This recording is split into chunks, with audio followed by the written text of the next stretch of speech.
Que la gracia y la paz de nuestro Señor Jesucristo sea con todos y cada uno de ustedes. Les saludo a la distancia afectuosamente, dándole la bienvenida a Sion Factor.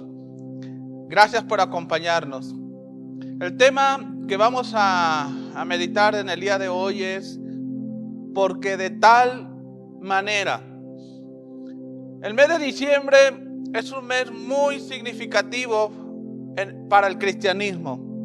Y no es significativo por la fecha de 25 de diciembre o por los adornos o por las luces de colores o por la cena navideña o la reunión en familia o los regalos o las compras y más.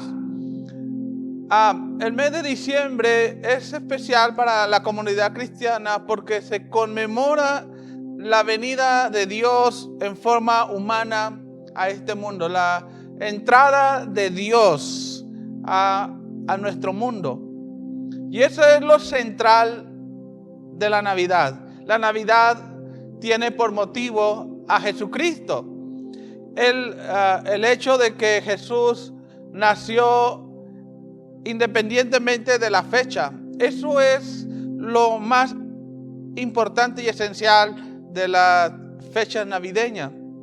Para cualquier seguidor de Jesús, es importante poder celebrar y regocijarnos en aquellos eventos que son centrales en la vida de Jesucristo, porque el núcleo y fundamento de nuestra fe es Él.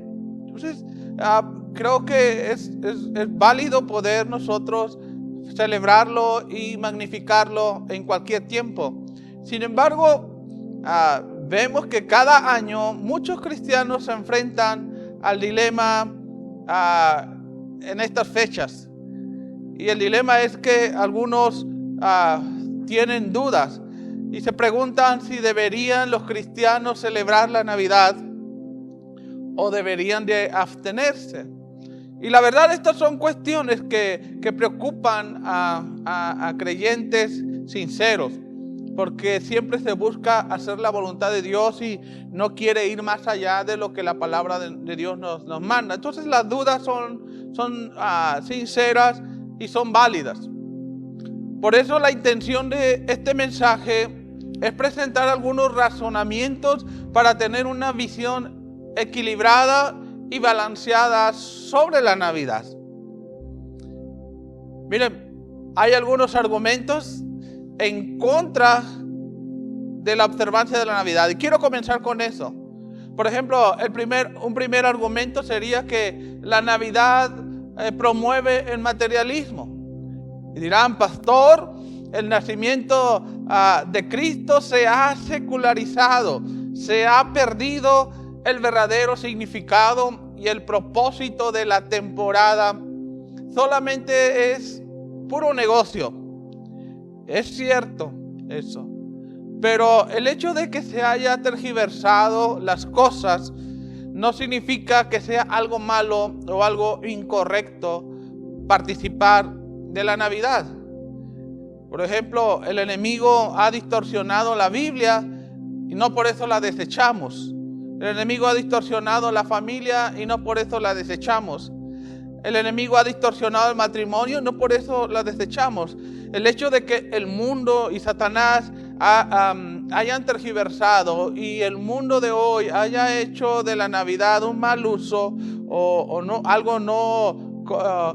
algo inconveniente, eso no lo transforma en algo malo, siempre y cuando evitemos las distorsiones y motivaciones incorrectas con respecto a esas fechas. Lo importante es que ya sea en estas fechas o esta celebración o en cualquier otra celebración, no debe de caer en la categoría de idolatría y en la falta de mayordomía. Entonces todo debe de tener un control, todo debe de tenerse bajo observancia, que no sea algo gravoso estas fechas.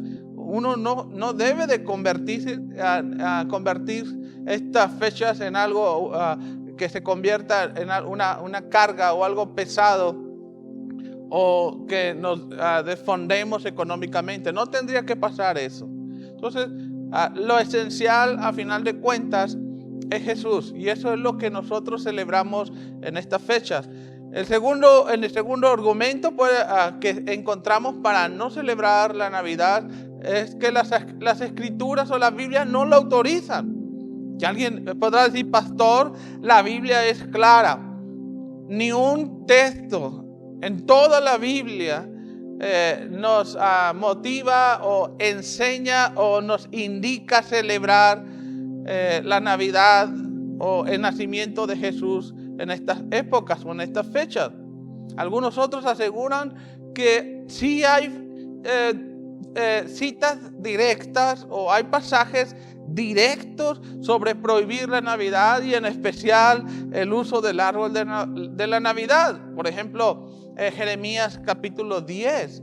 Mire, déjeme decirle algo importante. Lo cierto es que la Biblia no prohíbe la celebración de la Navidad y tampoco lo ordena. Esa es la realidad. Y en ni un pasaje de la palabra de Dios hay una cita directa sobre no celebrar la Navidad o algo relacionado a la Navidad. No hay en la Biblia ni un pasaje bíblico. Ahora, que se deduzca que algún pasaje se refiera a la Navidad es una responsabilidad de quien lo interpreta, sin que eso signifique que sea algo correcto en su interpretación. Por ejemplo, cuando usted lee Jeremías capítulo 10, Jeremías no se refiere al árbol de la Navidad ni a la Navidad en ningún sentido. Ese no es el contexto. El contexto de Jeremías capítulo 10 es que está condenando la idolatría. Habla de que el pueblo de Dios cortaba árboles y de esos árboles hacían tallas o figuras de madera para poderlas adorar o figuras para hacer los ídolos en sus vidas. Eso es lo que censura. Pero hay algunos que han visto de que ese pasaje y algunos otros se refieren a la Navidad y al árbol de la Navidad. No es cierto eso. La Biblia no lo censura, pero tampoco lo promueve a celebrar. Además, fíjense una cosa, si aplicamos este argumento, lo hemos de aplicar en todos. Tendríamos, por ejemplo, que dejar en la congregación tocar todo instrumento o equipos electrónicos, no usar batería, no usar teclado, no usar guitarra eléctrica, no dar clases de niños, no dar clases de adolescentes, no reuniones de matrimonios o no reuniones de varones, porque la Biblia no lo menciona. Entonces, si nosotros razonamos para decir que la Biblia no menciona la Navidad o lo censura, pues tendremos que dejar de hacer muchas cosas. Entonces, donde falta la instrucción, eso ya lo hemos estado aprendiendo en estas últimas semanas con referente a cómo tomar decisiones acertadas. Donde falta la instrucción o no hay alguna claridad en algún asunto, Dios nos da la libertad de poder elegir qué hacer, siempre y cuando no vaya en contra de la ley moral de Dios. Entonces, si la Biblia no es clara en cuanto a no celebrarla o celebrarla, nos da esa opción a cada uno de nosotros de poderlo hacer. Evitemos la pecaminosidad que podemos involucrar en esas festividades. El argumento número 3 para no celebrar la Navidad es que las tradiciones navideñas o la Navidad se originan en el paganismo. Algunos dicen, pastor, la intención original de la Navidad fue tomar un festival pagano, cristianizarlo para hacerlo más atractivo el Evangelio. Mire, en cuanto a este punto, también déjeme de ser muy contundente en esto. No hay evidencia directa de que la Navidad hubiera sido una festividad pagana. No la hay. Tampoco hay evidencia que tenga un origen pagano. No la hay. Ni tampoco que la Navidad fue creada para ser atractivo a la gente, el cristianismo. No hay una evidencia contundente de esto. Es más, déjame decirte que nadie sabe a ciencia cierta lo que originó la Navidad tal y como lo conocemos en el día de hoy. Nadie sabe eso a ciencia cierta que lo originó. La única información fiable en la cual sí hay evidencia con respecto a este tema es que la primera mención de la Navidad o la primera celebración de la Navidad ocurrió en el año 336 después de Cristo, teniendo como día de observancia el 25 de diciembre. Y déjeme decirle de que la fecha del 25 de diciembre no es algo descabellado.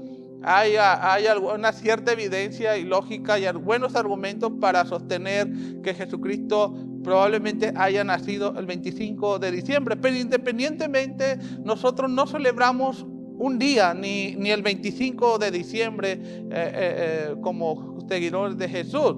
Aunque la Navidad, además, pudiera tener algunas similitudes con alguna festividad. Y repito y puntualizo, pueda tener algunas similitudes con alguna festividad pagana. Estas festividades o estas similitudes no implican un apoyo inherente a los rituales paganos, ni mucho menos se socavan la verdadera naturaleza de la celebración cristiana.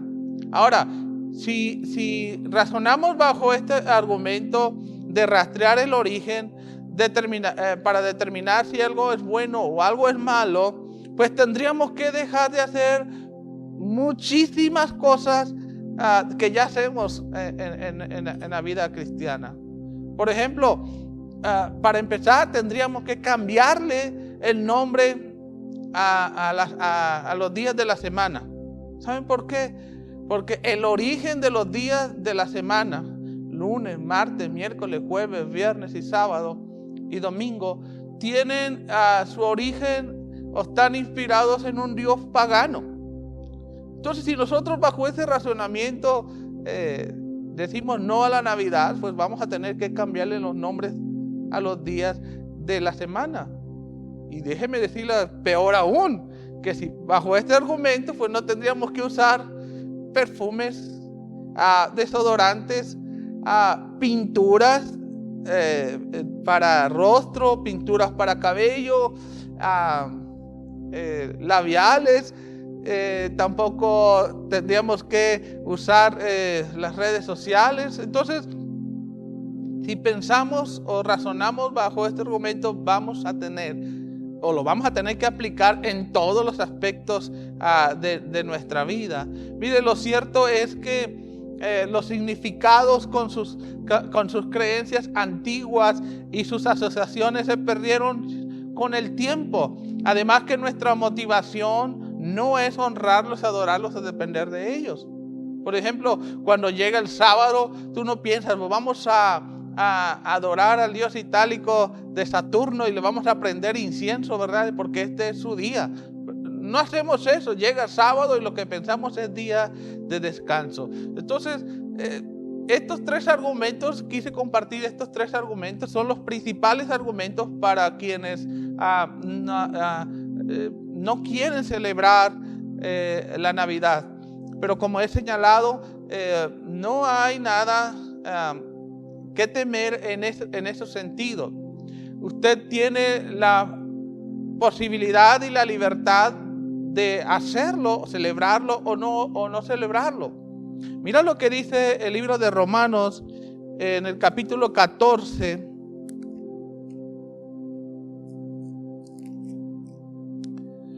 Vamos a leer el verso 5 y verso 6. Dice, uno hace diferencia entre día y día. Otro juzga iguales todos los días. Cada uno esté plenamente convencido en su propia mente.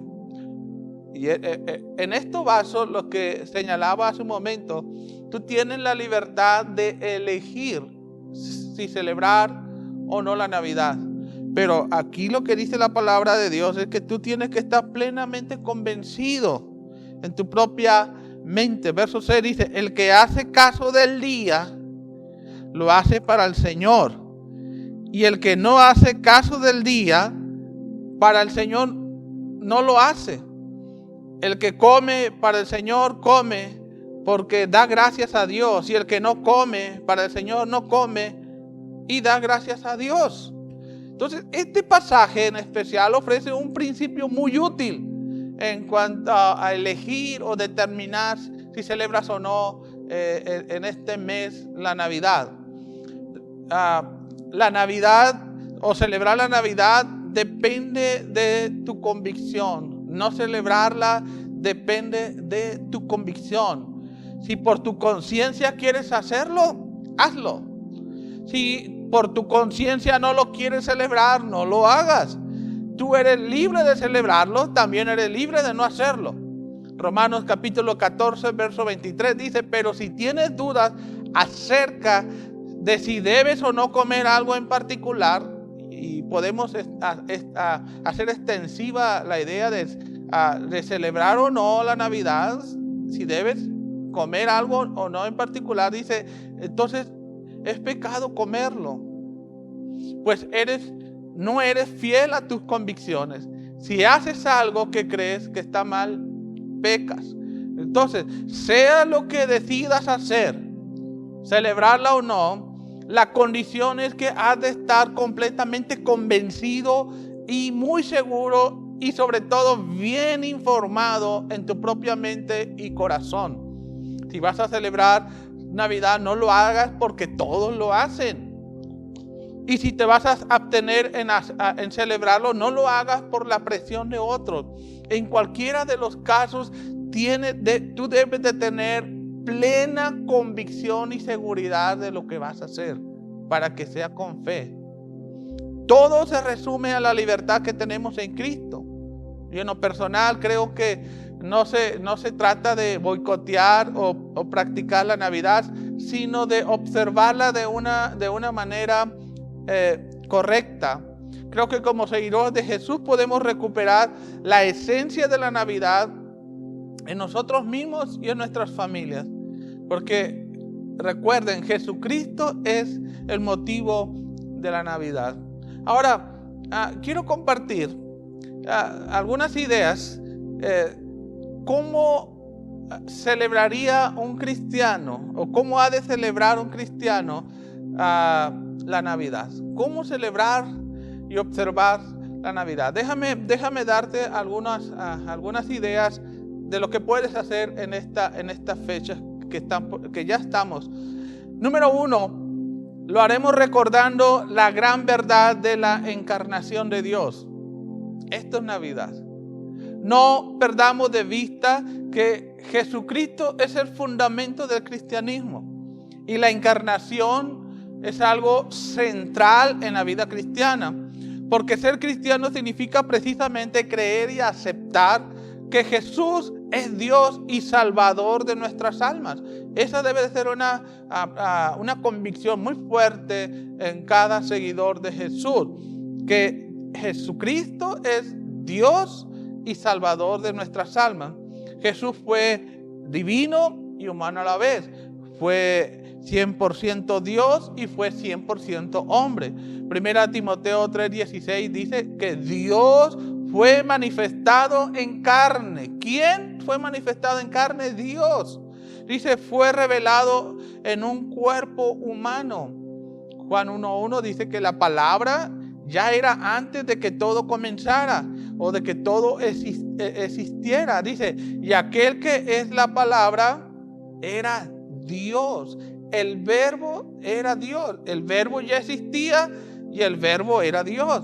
Juan 1:14 dice que la palabra o el verbo, o ese que ya existía. En Génesis 1:1 dice, en el principio creó Dios los cielos y la tierra. Antes de que todo existiera, antes de que todo fuera creado, Dios ya existía. Bueno, esa palabra autoexistente que ha estado siempre, dice Juan 1:14, la palabra se convirtió en un ser humano que vivió entre nosotros. Ahora, déjenme dejar en claro qué significa la palabra encarnación. La palabra encarnación significa vestido de carne o el acto de asumir carne. La encarnación entonces es la manifestación de Dios en carne. Dios tomando forma humana para habitar y estar con la humanidad. Y el Dios único encarnado se llama Jesús de Nazaret. Y Jesús de Nazaret es la carne revestida por el Espíritu Santo de Dios. Por eso Colosenses capítulo 1, verso 19 dice que agradó a Dios que toda la plenitud habitase en Él. Entonces es importante comprender lo que significa esto exactamente, porque Jesús no ha de ser reducido a que fue simplemente una persona extraordinaria o un profeta o alguien con un conocimiento sobrenatural o un maestro de vida o alguien con una gran moral y espiritualidad. Aunque todo eso forma parte de la naturaleza de nuestro Señor Jesucristo o forma parte de Él, Jesús era mucho más que eso. Jesús es Dios. Mientras Él estuvo aquí en este mundo, en sus 33 años, Él fue Dios. Dios se hizo hombre y ese hombre fue Jesucristo. Por ello, en lo personal, creo que la encarnación de Dios es una manifestación forzosa, porque si nosotros hubiéramos sido elefantes o leones, pues Dios se hubiera manifestado como un elefante o un león. Pero somos humanos y Dios se hizo humano. Hebreos 2:14 dice que puesto que los hijos comparten una naturaleza física como seres humanos, Él también participó de lo mismo por medio de su muerte para quebrantar el poder de Satanás. Entonces, la Navidad y estas fechas que ya estamos viviendo, y cuando te reúnas con tu familia, refresca eso, trae a memoria eso, que la Navidad se trata de la encarnación de Dios en Jesús. Eso es la Navidad. Considera que si eliminamos el ajetreo y el bullicio de esta temporada, los adornos, el pavo o el pollo o la cena o los villancicos o los regalos, lo que va a quedar y además lo más importante es ver que Cristo vino. Eso es lo que queda. Quite la paja, quite lo extra, y lo central va a ser ver la primera venida del Señor a este mundo. La Navidad nos habla del nacimiento humilde del Rey de Reyes y Señor de Señores, pero a la vez es una realidad impresionante de cómo el Creador, el Todopoderoso, aquel que trajo a existencia todas las cosas como las vemos, estuvo dispuesto a nacer virginalmente y a vivir como cualquier ser humano. Y eso es algo impresionante. Eso es lo que debemos de resaltar en esta temporada. Eso es lo que tenemos que resaltar en nuestras reuniones o a tratarlo en nuestras reuniones. Eso es lo que tenemos que hablar con nuestros hijos. Que la Navidad no es regalos, no es las luces, no es el árbol. La Navidad es la encarnación de Jesús, de cómo Él estuvo dispuesto a venir a este mundo y vivir como cualquier otro ser humano. La Navidad, mire, para nosotros los seguidores de Jesús, la Navidad no es para celebrar el 25 de diciembre, no es para celebrar el cumpleaños de Jesús. Celebramos el hecho de que Jesús nació Dios se encarnó y habitó entre nosotros. Eso es lo que celebramos. Ese es un hecho glorioso que con frecuencia olvidamos o se olvida en medio de las luces o los arbolitos y los regalos y las reuniones. ¿Por qué no celebrar y regocijarnos en el hecho central de que Dios vino a nosotros tomando carne humana? ¿Por qué no celebrar eso y darle ese motivo y ese propósito ahora que nos juntemos en esta Navidad? Dios, ¿por qué no celebrar y regocijarnos en el hecho central de que Dios vino a morar con nosotros para que pudiésemos ser salvos? ¿Por qué no celebrar y regocijarnos en el hecho central de que nunca dejó de ser Dios, pero también nunca dejó de ser humano? ¿Por qué no regocijarnos y celebrar el hecho central de que Dios en Jesús nació de una virgen y comenzó una vida humana como un bebé indefenso y dependiente como cualquier otro ser humano? Entonces, nosotros podemos darle ese cauce y esa motivación a esta celebración de Navidad. Haríamos bien entonces en pensar profundamente en la encarnación de Dios, poniendo énfasis en el nacimiento, no en la fecha. Poniendo énfasis en el hecho de que Jesús nació, no en el 25 de diciembre, o no cuestionar o no darle tanta importancia, es lo preciso, no darle tanta importancia a la fecha del 25 de diciembre. Ahora que estés con tu familia celebrando Navidad, te voy a dar un consejo. Resalta estos dos valores y transmítelo a tu familia. Primero, que la encarnación de Dios en Jesús era necesaria para mi salvación. Mira lo que dice Tito capítulo 3, verso 4. Pero Dios, nuestro Salvador, nos mostró que Él es bueno y que ama a todo mundo. Por ello nos salvó. Entonces la encarnación de Jesús no salva por sí misma, pero es un eslabón esencial en el plan de salvación. Fue la sangre derramada de Cristo en la cruz del Calvario lo que nos salva, pero era necesario que Dios se encarnara en Jesús para poder vertir esa sangre, para que ese sacrificio fuera perfecto.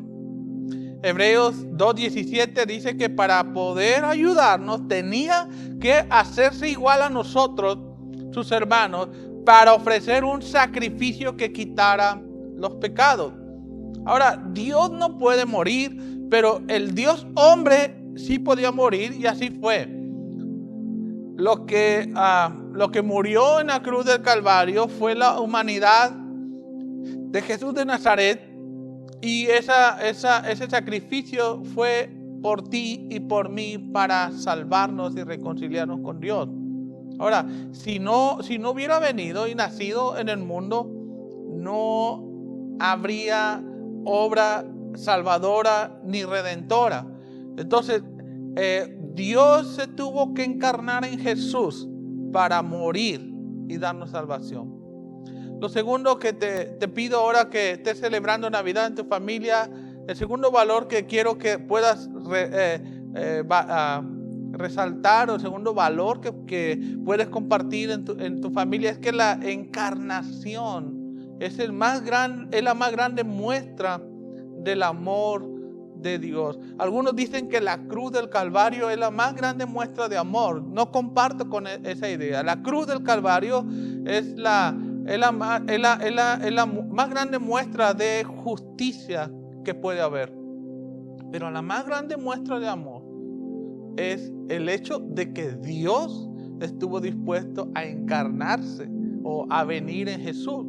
Por supuesto que lo que movió a Dios en Jesús ir a la cruz fue el amor. Pero la cruz es un acto de justicia. Pero la encarnación, esa es el amor más extravagante exuberante y extremo que nosotros podemos conocer.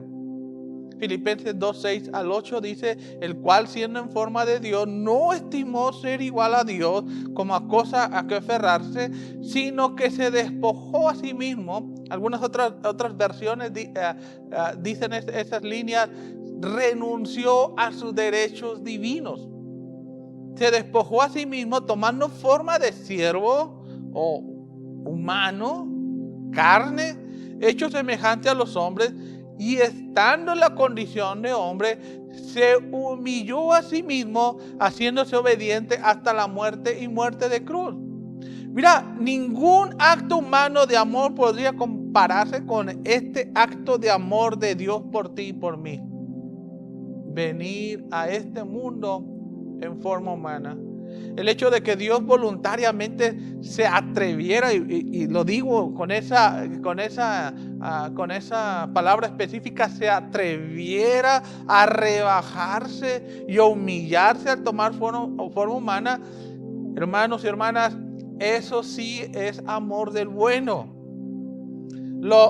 Nada más mediten esto, considere esto, lo infinito en lo finito, lo perfecto en lo imperfecto, lo eterno en lo efímero, lo absoluto en lo relativo, Dios en lo humano. Oiga, esto es amor del bueno. Estar dispuesto a eso es la más grande acto de amor que Dios puede hacer por ti y por mí. Ahora, y por si eso fuera poco, venir a encarnarse, miren, Él entregó su vida cuando no lo merecíamos.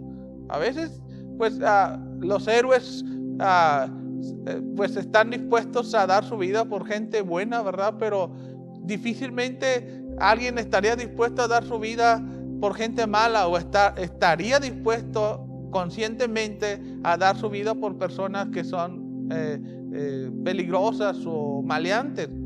Sin embargo, mire, Él estuvo a encarnarse, y todavía consciente de que nosotros no merecíamos el sacrificio de Jesús, Él lo dio por cada uno de nosotros. Ese sí que es amor.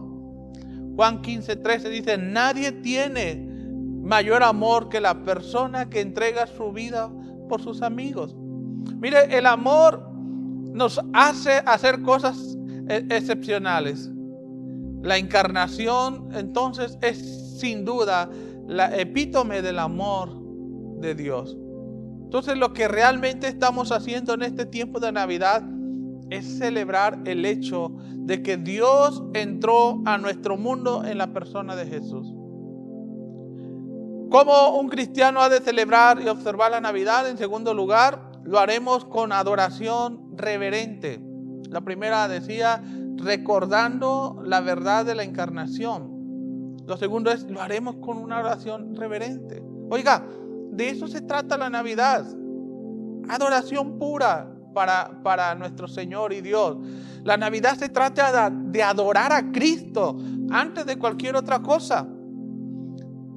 ¿Qué fue lo que hicieron los ángeles cuando anunciaron a los pastores la llegada del Mesías a este mundo? ¿Saben lo que hicieron? Adoraron. En Lucas 2, 13 y 14 leemos esto.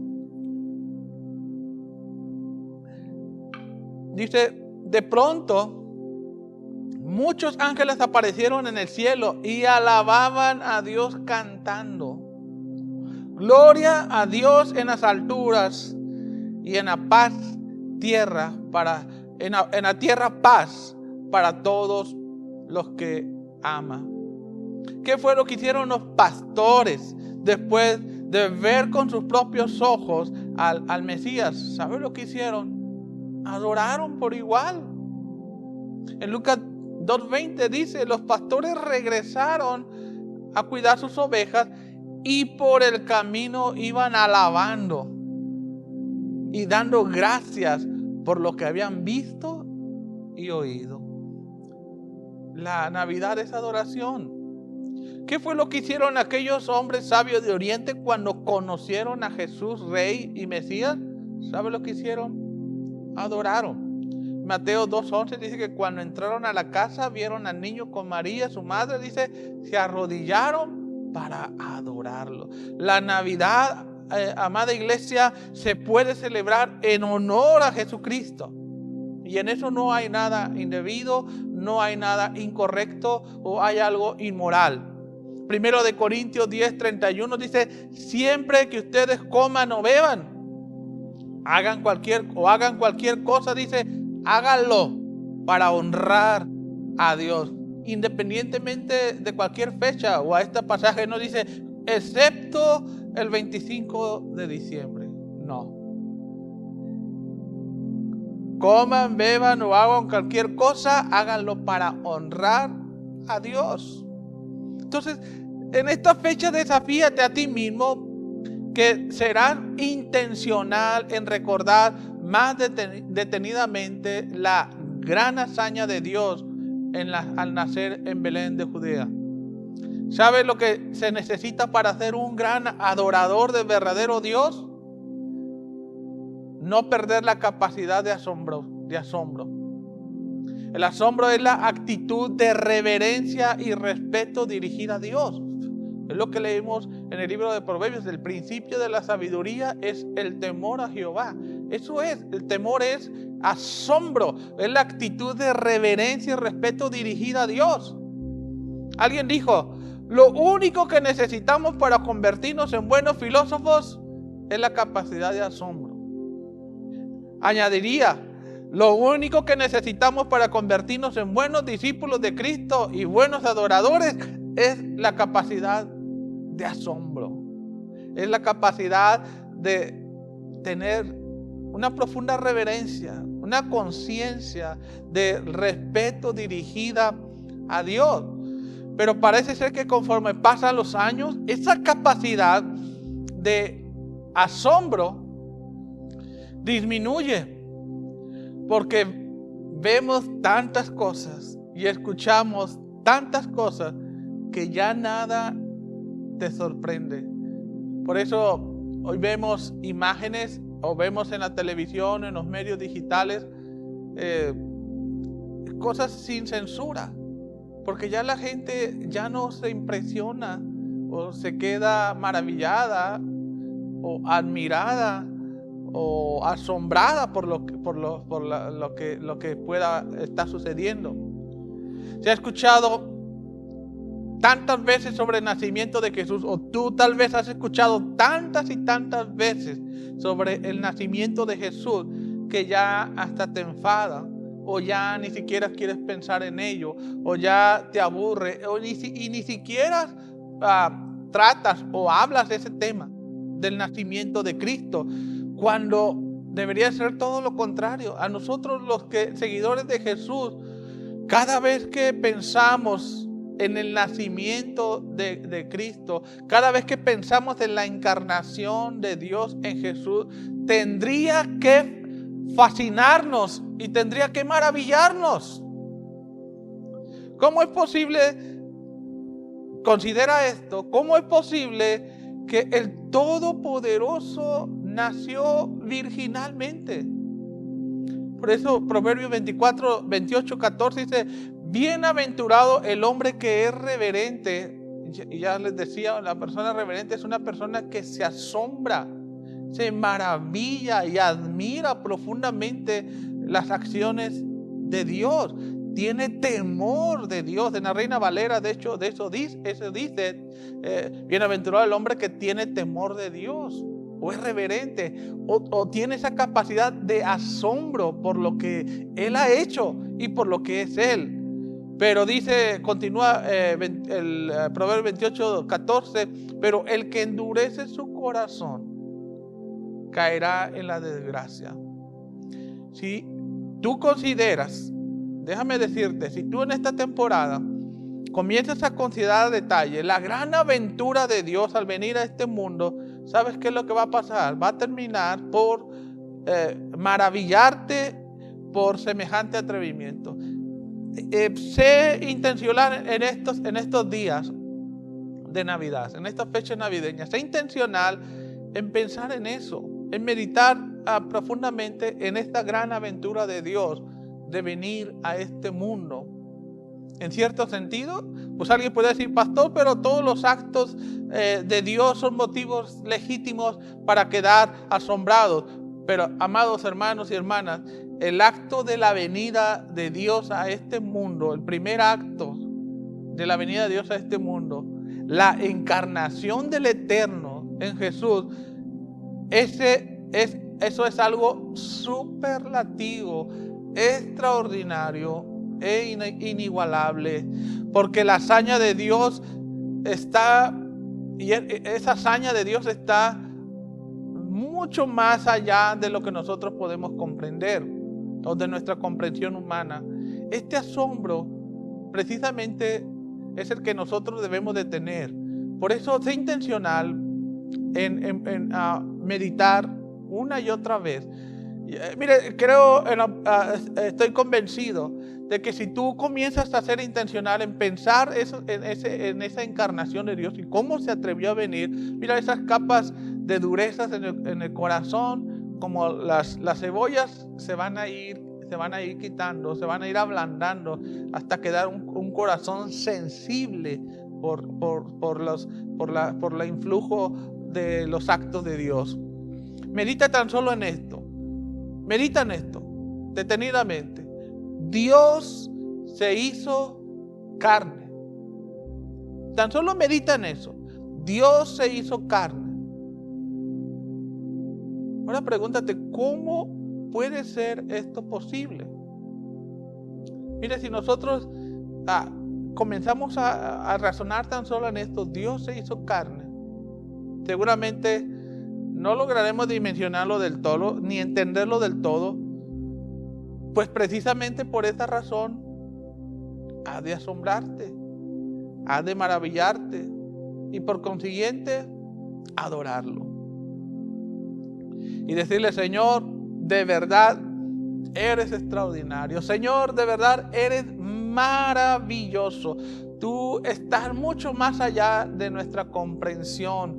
Señor, tú no tienes límites, eres el único en todo sentido. Creo que eso debe de provocar en nosotros cuando admiramos lo que Él hace o ha hecho y lo que es Él.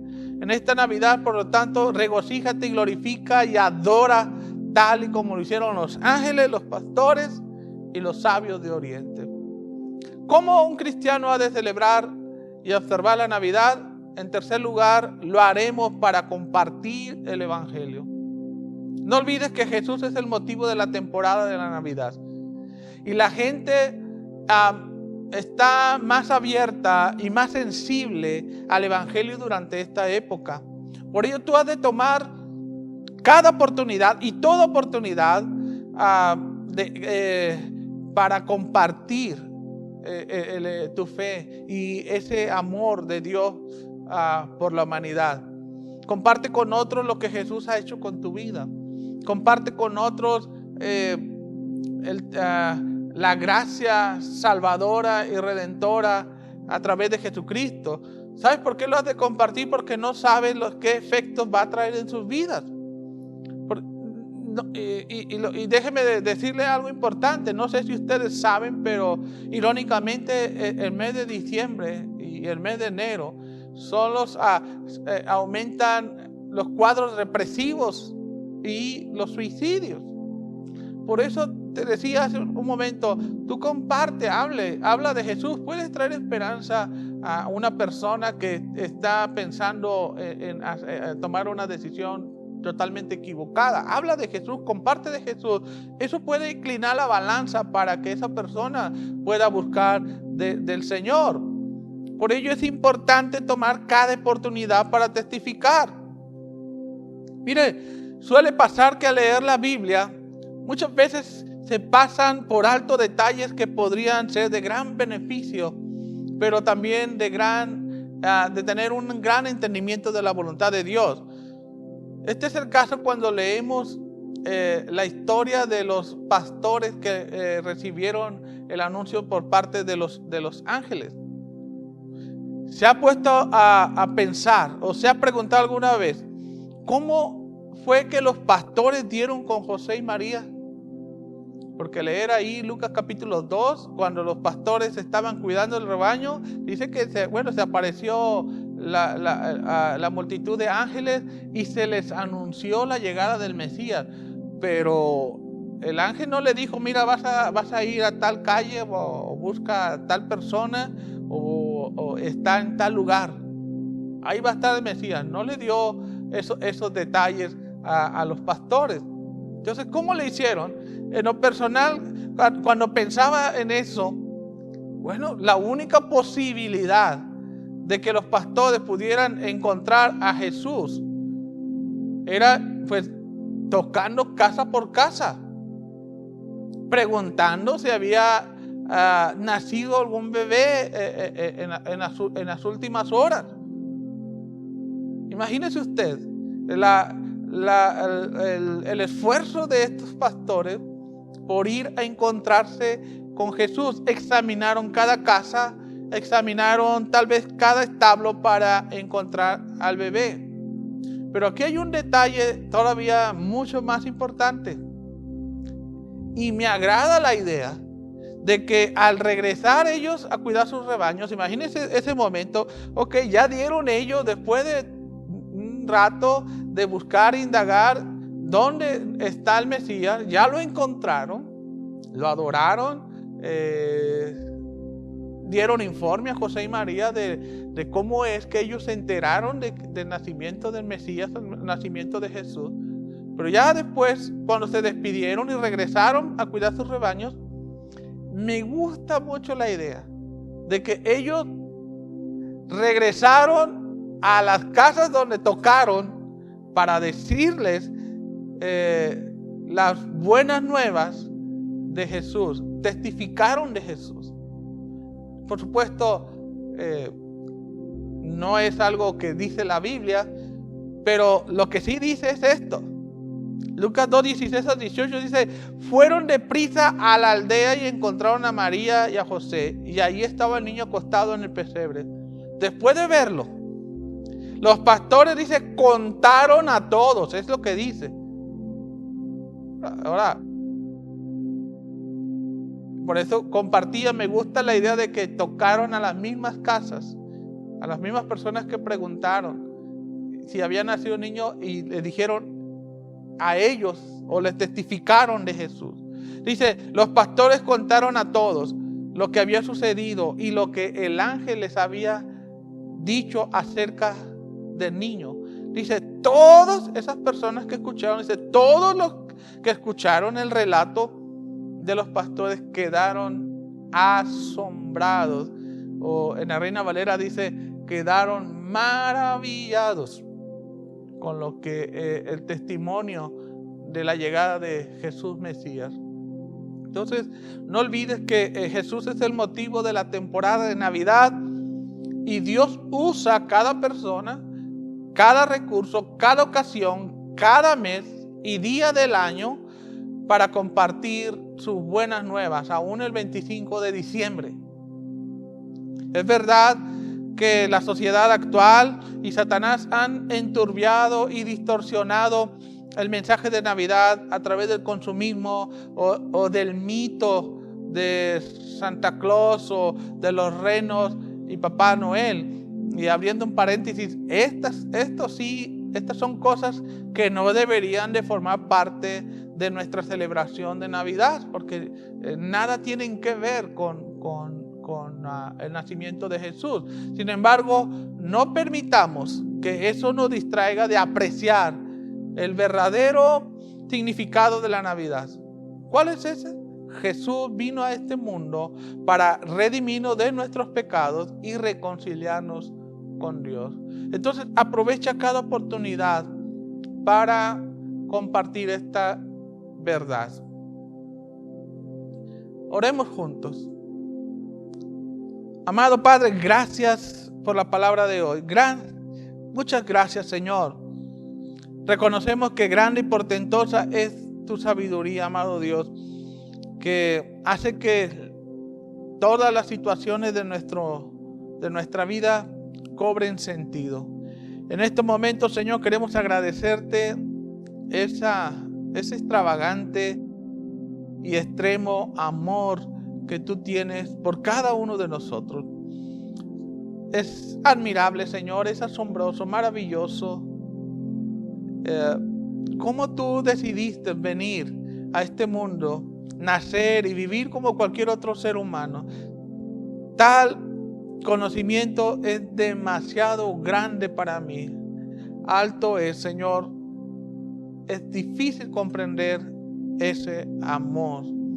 Por ello, Señor, te digo que eres maravilloso, eres inigualable. No hay nadie como tú, Señor. Perfectos son tus caminos, perfectas son tus obras, y todo lo que tú determines, Señor, está llena de sabiduría e inteligencia. Nada te iguala, Señor. Por ello te pedimos que en esta temporada de Navidad sea algo diferente y algo especial para nosotros en lo personal, pero también que sea algo diferente y especial para toda nuestra familia. Señor, que esta temporada algo cambie en nosotros, algo se renueve en nuestra mente, que algo nuestra voluntad y nuestras disposiciones cambien, Señor. Te lo pedimos, Señor, que podamos recobrar esa capacidad de asombro, de admiración, de maravillarnos aún por aquellas cosas que ya se han convertido o se han transformado en algo común. Pero la verdad, Señor, es que todo lo que tú has hecho es algo extraordinario y digno de ser apreciado, admirado, honrado y adorado, Señor. Que podamos recuperar esa capacidad, Señor. En el nombre de Jesús. Te queremos decir que te amamos, Padre, y queremos serte fiel hasta el final. En el nombre de Cristo Jesús. Amén. Ánimo, el Señor con nosotros.